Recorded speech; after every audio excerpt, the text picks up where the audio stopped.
The battle you are fighting is not new. It's not a result of the digital age, social media, or the frantic pace of modern life.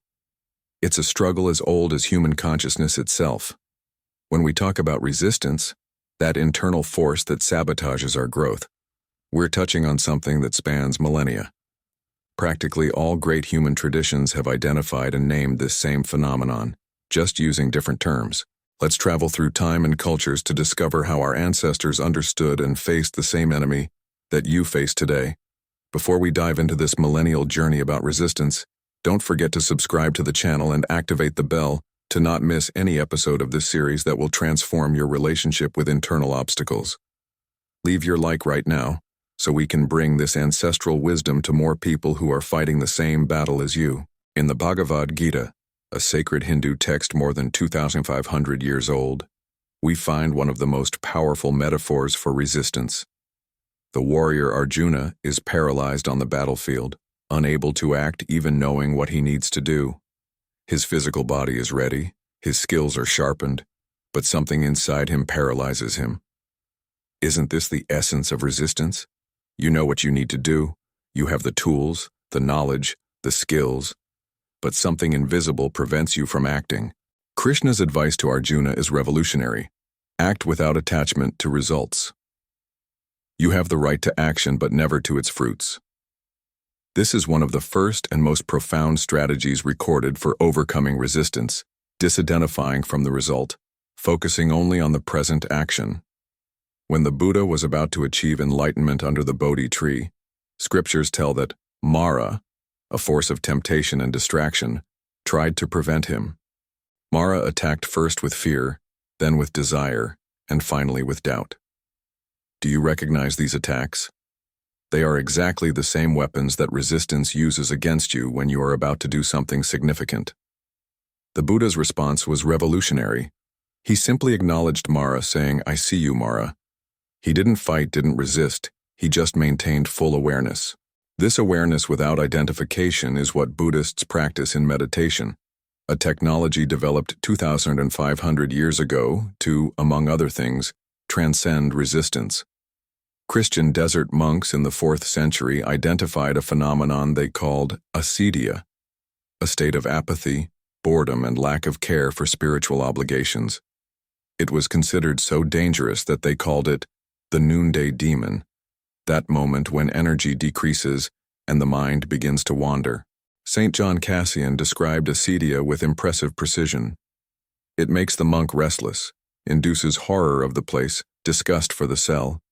He constantly looks out the window and fixes on the sun as if it were taking too long to set. Any similarity to you checking emails or social networks when you should be working on something important is not mere coincidence. Medieval acedia is practically indistinguishable from modern procrastination. The monastic solution? Structure, community, and deliberate perseverance. The monks developed rigorous schedules and community practices of mutual accountability, precursors to modern accountability groups. Ancient Greek philosophers were fascinated by the phenomenon they called akrasia, the weakness of will that makes a person act against their better judgment. Socrates, Plato, and Aristotle deeply debated this paradox. How can we know what is right to do and still fail to do it? Aristotle concluded that this internal conflict comes from the misalignment between our rational nature and our lower appetites. His solution was surprisingly practical: the systematic development of virtues through deliberate repetition, what we now call habit formation. We are what we repeatedly do. Excellence, therefore, is not an act but a habit. This phrase attributed to Aristotle perfectly captures his approach to overcoming resistance, not through momentary willpower, but through building consistent patterns. Joseph Campbell, studying myths from all cultures, identified a universal pattern that he called the monomyth or hero's journey. When we analyze this structure, we realize that it is essentially a map to overcome resistance. Observe the stages: the call to adventure immediately followed by the refusal of the call, resistance, meeting with the mentor, crossing the threshold, trials, symbolic death, and rebirth. From Sumerian epics like Gilgamesh to Star Wars, this pattern repeats because it represents our own inner battle.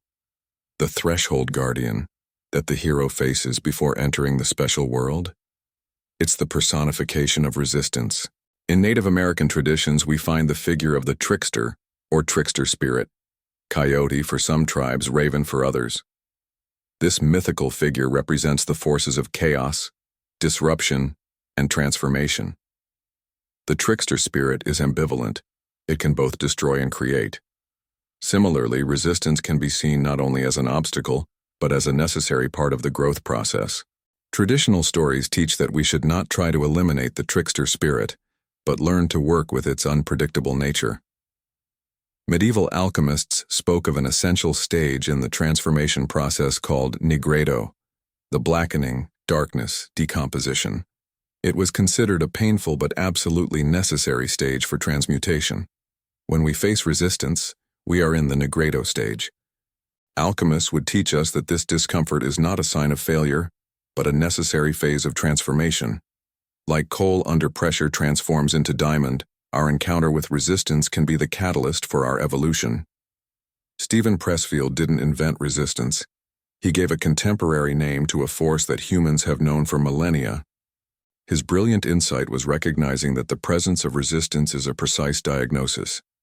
It only arises when we are about to evolve in some way. The more important an activity is to the evolution of your soul, the more resistance you will feel towards it.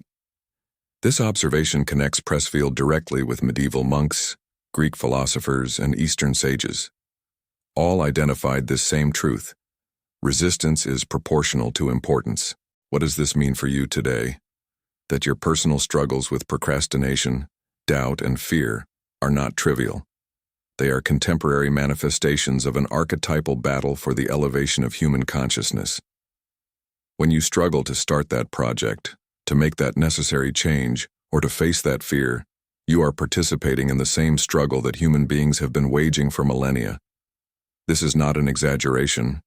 The scale may be different, but the essence is identical.